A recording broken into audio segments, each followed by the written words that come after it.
all hands on deck regarding self-directed IRAs. Last 5 days have been an existential crisis for the self-directed IRA industry. Is that like policy coming down? That is part of the $3.5 trillion reconciliation bill, that they include things in there to radically change what self-directed IRAs can and can't do, in addition to capping all IRAs, in addition to preventing conversions from traditionals to Roths for all IRAs. It's a huge money grab. The last I heard, it was Republicans were kind of shutting it down and it wasn't going to happen. There's not enough Republicans to stop it. We have to get Democrats to stop it. And right now there are 2 senators that are stopping it, and we need 5 members of Congress to stop it, 5 Democrats, and it stays dead. But they're getting leaned on incredibly hard. I thought it was one of those you need like 2/3 types of things. Because it's reconciliation, they can pass it through the Senate on a simple 50 vote majority, with Kamala Harris casting the tiebreaker. Right. Implications of $3-point-something trillion in addition to the already trillions. I think it's at the national debt's at 29-something trillion right now. Implications in the short term and the long term, in your opinion? Implications in both the short term and the long term is going to be, with the tax increases that come with the 3.5 trillion, we're going to see stagflation a la Jimmy Carter, but this time on steroids. So people with capital will not be investing, they will not be buying, and they will not be selling, because the proposed capital gains tax rate built into this same legislation is massively onerous. You're going to see liquidity freeze up. You're going to see infrastructures. You're going to see private infrastructure spending go to zilch. It's going to be an economic disaster. And then we're going to see spiraling prices across the board, because we will now put even more money into circulation with fewer assets that are able to bear it. And so when you keep creating more and more money with no assets to correspondingly match, you have the very textbook definition of inflation. And if this bill comes through, I expect unemployment to hit double digits. I expect inflation to hit between 18 and 20%. And this is just off the cuff, no statistics to back it up. And in real shadow stats number, not CPI as it keeps getting cooked and adjusted by the government. And I really believe that we will see interest rates are going to have to go up, and go up significantly. Why? Why are they going to have to? Because that's the only tool they have to control inflation.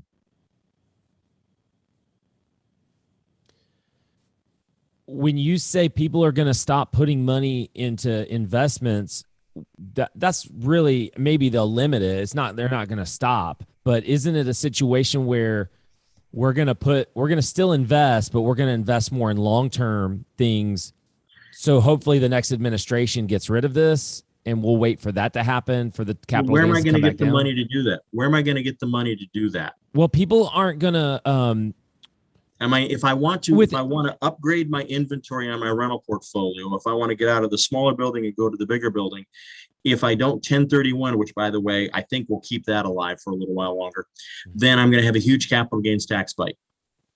So you're going to 1031 it, or you're just not going to make a move right now. But people aren't going to have money just sitting on the sidelines, though, Jeff. Are they? With inflation going to do what it's going to do? That doesn't make any sense either. It doesn't make any sense either. But, I remember growing up through the Jimmy Carter era, and it didn't make sense, but you were worried about paying your bills and keeping your job. And inflation was just something you were just trying to outrun a little bit. The new real estate strategy under the Biden administration, instead of buy, renovate, rent, refi, etc., the new one is going to be buy, refi, and die, and hold on till you die.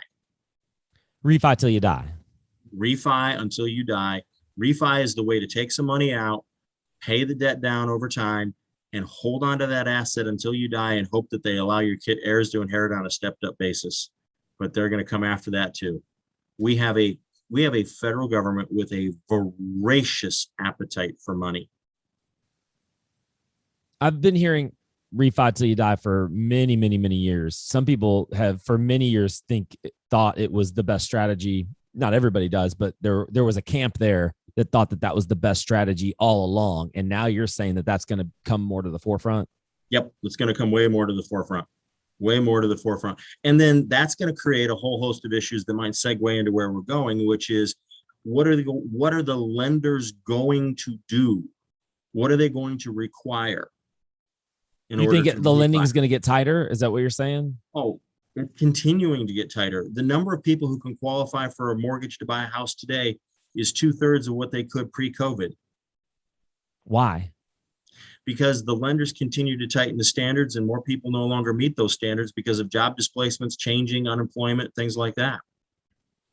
So these are just things that you're like, what data do we have to for you to be able to make such a claim?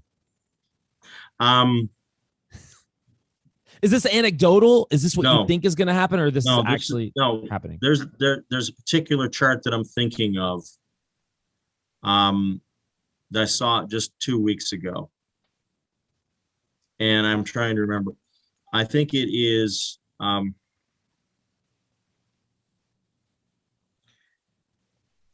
mortgage bankers' credit availability, and you're looking for a chart that graphs out the percentage of people that are eligible to borrow money to buy a home. I'm trying to remember. It's blocked in my brain right now. Sorry. No, it's all good. I just want, so Jeff, this is where I'm at, and you kind of know how I kind of lean politically. I try as hard as I can to be bipartisan, or, I guess, would that be the word, bipartisan? I was going to use the word agnostic. Well, it's a little bit more than that. To me, it's like, you just try not to, you want to treat everybody the same, and you want to be as involved as little as possible. No, I am involved. I want to be involved. I want to be informed, and I want to see both sides of every argument. So from someone who leans very hard right, I don't think you make any, you don't make any claims otherwise. I think we're okay saying that. Let's look at it from the other side. Why, what is the liberal, the left, what are they saying? Like, what are the reasons that may seem viable to at least them? Why would they go forward with a spending bill like this? What do they see? What do they hope? What's their argument? They believe that government spending and government-sponsored programs can A, rebuild the American infrastructure, B, prevent climate change, C, erase decades or centuries of perceived racial bias and wealth discrimination. That's what they're going after. At all costs, or at any cost, at inflation be damned. There is a growing school of monetary thought that governments can continue to just borrow money, create it out of thin air by central banks, and the overall benefit of doing it outweighs the consequences of it. Now, modern monetary theory, I believe, is what that is called. Interesting. I want to pull this up real quick. You tell me if I got the right chart here. Can you see my screen? Yep, that's a really good looking one. Yep. So the mortgage credit availability, and what are we looking at here, Jeff? Okay, so what you're looking at here is this tracks how many people are eligible to be able to borrow money to buy houses. And we can see that we were at a very high number pre-COVID, February of 2020, right here. Mm-hmm. Okay. And now we can see that it has just fallen significantly through 2020 and into 2021. And now we've tried to struggle back a little bit here by June of 21, but this is a really good explanation of fewer people are eligible to borrow money to buy houses now than before. But what happened? Like, is it purely COVID, or is it this administration? Because it's obviously it started. It is not this administration. This trend started.